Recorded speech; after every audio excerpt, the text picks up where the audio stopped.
কবিতার বইয়ের নামই হচ্ছে ফাগুনে শ্রাবণ। হ্যাঁ, আমরা কিন্তু ফাগুনেও শ্রাবণ দেখি, মানে বৃষ্টি হয়। তা আমার প্রশ্ন হলো, মানুষ তো কাঁদে, তাহলে কি প্রকৃতিও কাঁদে? নইলে ফাগুন খুব আনন্দের, রং থাকবে, রূপ থাকবে, কিন্তু সেখানেও প্রকৃতি কাঁদে।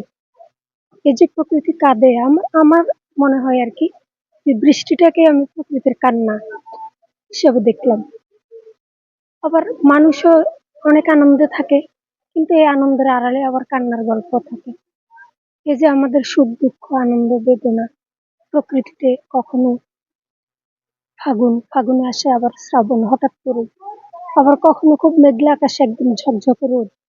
এই যে বৈপরীত্য, মানে প্রকৃতি এবং মানব জীবন, এই দুইটাকেই আমি তুলে ধরার চেষ্টা করছি। এখানে 1994 সাল থেকে 2025 সাল পর্যন্ত লেখা বিভিন্ন সময়ের কবিতা অন্তর্ভুক্ত করা হয়েছে। এর আগে কি বই বের হয়েছিল, না এটাই আপনার প্রথমবার? এই প্রথম।